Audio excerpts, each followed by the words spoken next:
your girl, Jay. And Jazz. And welcome to Jay and Jazz. We back at it again. Bleh, bleh. Oh, gosh, no.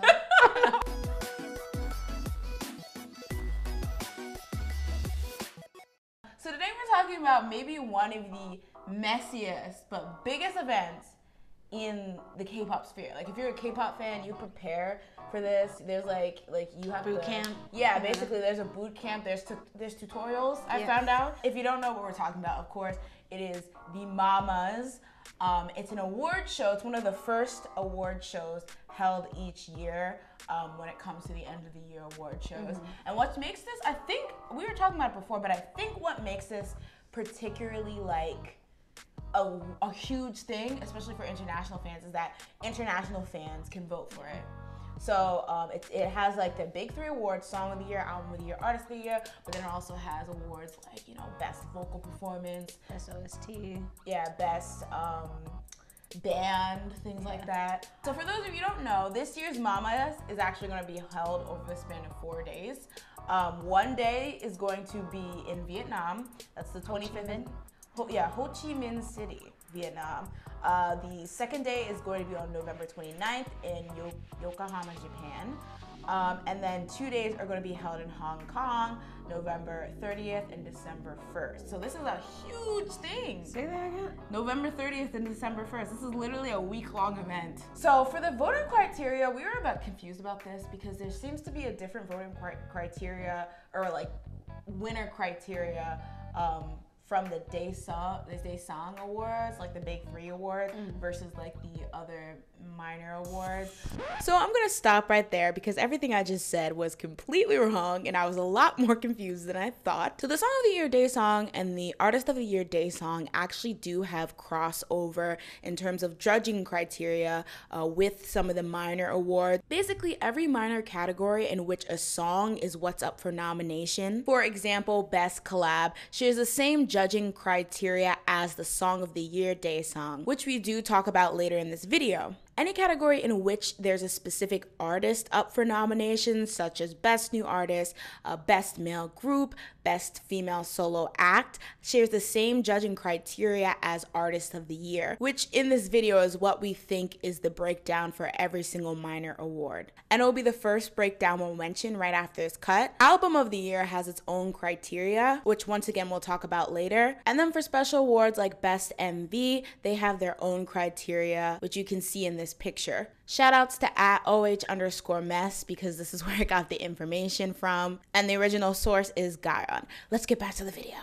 What has been going around is that for the minor awards, I assume, like, you know, Best Vocal Performance, Best Band, Best Female Group and stuff like that, the breakdown is 30% online voting, 30% goes to like a panel, like a mama panel, panel of judges, 30% goes to digital sales, and 10% goes to album sales. Okay. So what do you think about this breakdown? Let's just, sorry. By the way, music that's eligible to be like voted in had to be released anywhere from October 27th of 2016. And the day right before they actually did it, because Taemin. Oh yeah. Like, and October 18th. Wait. When did Taemin's thing come out? Wait. Oh, wait, no, never mind. Okay. Literally, squeezed I don't know what day it is anymore. You just said it. I already forgot what day it was. This is what Soupy told me, all right? So what do you think about this breakdown? I saw a lot of people actually like that 10% was going to album sales. So yeah, EXO and BTS can be quelled since they're selling it's like back. But the thing is, even people who are like, you know, maybe are from those fandoms that get a lot of album sales that are like, album sales can count more. I feel like album sales and online voting are essentially the same thing. Yeah, that's like, true. If you have a big fandom, you'll sell a lot of albums and you'll also get a lot of votes. So I feel like fandoms are still kind of running this. And I think it's interesting that online voting is just as much as digital sales and is also just as much as the panel. Yeah, that doesn't make sense. I feel like digital should be a little higher just because I feel like more people outside the fandom would be doing that. So I feel like it's more of a, I don't know how to describe it. Like it's getting more different people involved. Yeah. While album sales, I feel like it's mainly just the fandom, and it's kind of just depends on how big your fandom is and all that, rather than who liked it. And I think my whole gripe is about it is kind of weird because from what I understand, these are like the criteria for things like best vocal performance, best blah. But just because your album didn't or your song didn't sell well, or your album didn't sell well, like what does that have to do with having a good vocal performance? Like I feel like I think it's like a threshold where you have to be popular to be even considered, and they determine that via digital and album sales. But then it's up to the judges and then your fandom, I guess, to push you that certain amount. Yeah. But it just seems like weird criteria. That is true. Moving on to the actual day songs, the big three. So it says here for Artist of the Year, it's 30% online voting, 30% Mama expert judges, domestic plus foreign. All right. Let me be a Mama judge then. I'm a foreigner. See, it says 30%.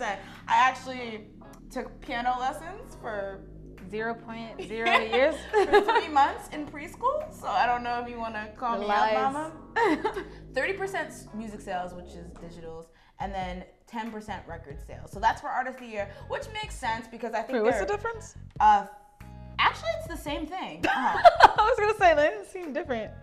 So that's for Artist of the Year, so it kind of seems like they pull from everything. Okay. For Song of the Year, it's 20% online voting, 40% Mama expert judge. So they're like, oh, excuse me, we need a bit more of a say. It should probably be more than that. I think music sales should be like 50%.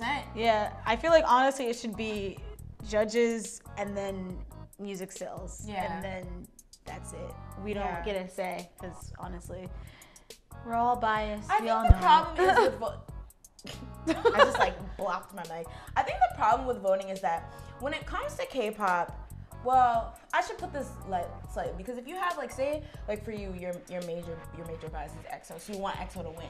Yeah. So like most often than not, you're just gonna vote for like voting is just like or the public deciding who wins is more like who I'm loyal to, not necessarily who had the best output that year. Because everyone.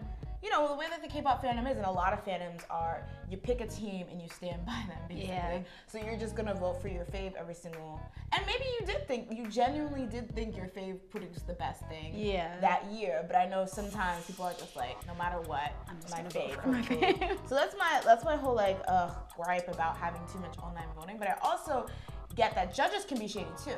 That's true. Because they can get swayed by money, get swayed by, companies with a lot of money, get swayed by people with a lot of money. Professionals, like really good professionals. But I feel like even professionals, they're like, I went to Juilliard. And then like, XX companies like, here's a couple songs. I'll make sure it's song. Where's the song? 50,000. No, 50 grand. Okay. And then they're like, oh, like they rip up their diploma. I would never take this.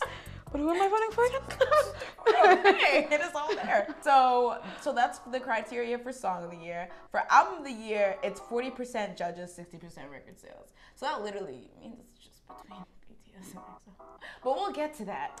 Wait, it's record sales?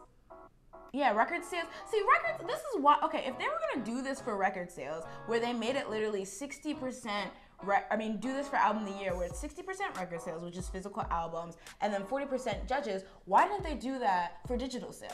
Why wouldn't, the Song of the Year, why isn't it 60% digital sales and like 40% judges? Why do you still get a say in voting? See, it's weird, because I think it's biased towards idols. Like idols with big fandoms. Yeah. Because like a lot of people, we'll get into this, but a lot of people were saying, oh, IU will sweep, Hayes will sweep, but there's that little, online voting that certain fandoms will dominate in. Now I'm not saying that like you shouldn't have like a chance, because like we were talking about public opinion, but at the same time I feel like, is it making things more fair or less fair? Like it's hard to decide. Like it must be super hard to try to determine how to like break this down.